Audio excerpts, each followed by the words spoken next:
यहाँ एक लंबी, रोमांचक और डरावनी भूतिया कहानी है। भूतिया ट्रेन, जिसे मैंने आपके लिए लिखा है। ये कहानी लगभग संज शब्दों में है। भूतिया ट्रेन एक रहस्यपूर्ण यात्रा। सर्दियों की एक अंधेरी रात थी। दिल्ली से शिमला के बीच चलने वाली रात की एक्सप्रेस ट्रेन प्लेटफार्म पर धीरे धीरे आकर रुकी। चारों ओर कोहरा फैला था और स्टेशन का घंटा अपनी धीमी आवाज में रह रहकर बज रहा था। ट्रेन में चढ़ते समय हर किसी के चेहरे पर एक हल्की सी बेचैनी थी, मानो सबको किसी अनजाने डर का एहसास हो। इस ट्रेन के बारे में कहा जाता था कि यह ट्रेन हर साल एक ही दिन, 23 दिसंबर को रहस्यमय ढंग से गायब हो जाती है और फिर एक दिन अचानक प्रकट होती है। यात्रियों की अजीब हलचल। उस रात ट्रेन में कुल 9 डिब्बे थे। हर डिब्बे में बैठे लोग बार बार खिड़की के बाहर झांक रहे थे। तीसरे डिब्बे में बैठे थे अजय और उसकी पत्नी राधिका। दोनों ने यह सफर मजबूरी में चुना था, क्योंकि उनके पास कोई दूसरा विकल्प नहीं था। रास्ते में ट्रेन की रफ्तार बहुत ही धीमी हो गई।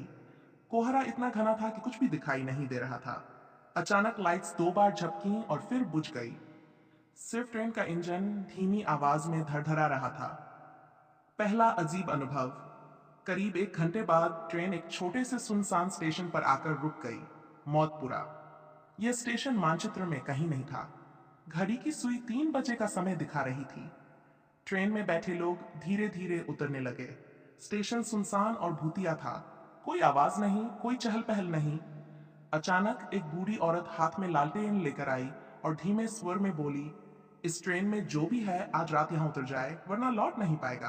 कुछ लोग डर कर उतर गए, मगर अधिकतर लोग, जिनमें अजय और राधिका भी शामिल थे, अपनी सीटों पर ही बैठे रहे। रहस्यमय घटनाएं।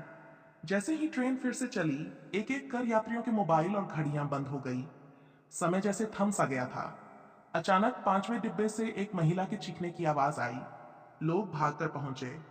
देखा कि महिला बेहोश पड़ी थी और उसकी गर्दन पर गहरे नाखूनों के निशान थे। सभी डर गए। ट्रेन में सन्नाटा छा गया। भूत का सामना। चौथे डिब्बे के पास एक धुंधली आकृति नजर आई। सफेद कपड़ों में लंबे बाल और लाल जलती हुई आंखें।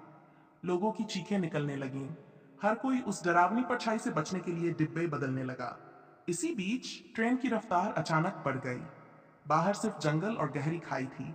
कहीं कोई रास्ता नजर नहीं आ रहा था। पुराने किस्से का खुलासा। अजय ने अपनी सीट के नीचे कुछ खुरचने की आवाज सुनी। उसने नीचे झांका तो वहां से एक पुराना अखबार निकला। उस अखबार में एक खबर छपी थी।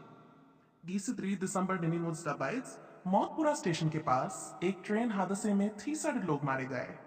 इस ट्रेन के डिब्बे आज भी उसी रात वहां गुजरते हुए दिखाई देते हैं और उनकी आत्माएं इस ट्रेन में सवार यात्रियों को अपना साथी बनाने आती हैं। अजय का दिल जोर जोर से धड़कने लगा। अब ट्रेन के हर डिब्बे में अजीब घटनाएं होने लगीं।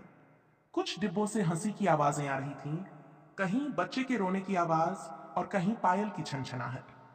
रात के 4 बजे ट्रेन एक बार फिर रुक गई। अब वह एक पुराने पुल पर खड़ी थी। नीचे सिर्फ अंधेरा और गहराई थी। तभी ट्रेन के लाउडस्पीकर पर आवाज आई, जो उतरना चाहता है अभी उतर जाए, अगला मौका नहीं मिलेगा। भूतों का हमला। जो लोग रह गए थे, अब उन्हें किसी अदृश्य शक्ति ने जकड़ लिया। अजय और राधिका एक दूसरे का हाथ पकड़कर बैठे थे। डिब्बे का दरवाजा अपने आप खुला और उसमें धुंध सी भरने लगी। सफेद कपड़ों वाली वही आत्मा धीरे धीरे उनके सामने आई और बोली, तुमने हमारी आखिरी यात्रा में हिस्सा लिया है, अब तुम्हें हमारे साथ आना होगा। अजय ने हिम्मत करके कहा, हमने कुछ नहीं किया, हमें छोड़ दो। आत्मा मुस्कुराई और बोली, कोई यहां अपनी मर्जी से नहीं आता और कोई अपनी मर्जी से लौट नहीं पाता। सुबह का उजाला और एक रहस्य। अचानक ट्रेन की स्पीड कम होने लगी। बाहर सूरज की पहली किरणें दिखाई दी और ट्रेन शिमला स्टेशन पर रुक गई। लेकिन ट्रेन से सिर्फ 4 लोग ही जिंदा उतरे। बाकी 100 यात्रियों का कोई अता पता नहीं था। रेलवे स्टेशन पर लोगों ने बताया कि रात की एक्सप्रेस पिछले 10 साल से 20 दिसंबर की रात को आकर खुद ब खुद स्टेशन पर आकर रुकती है, लेकिन उसमें से कभी कोई उतरता नहीं। अजय और राधिका ने पीछे मुड़कर देखा। ट्रेन गायब हो चुकी थी। सीख। कुछ रहस्य इंसान की समझ से परे होते हैं। भूत और आत्माओं का खेल ऐसा ही है, जिनकी दुनिया में जाने के बाद लौटना नामुमकिन होता है। अगर आपको पसंद आई हो तो बताइए। मैं चाहे तो अगली बार एक और डरावनी कहानी लिख दूं।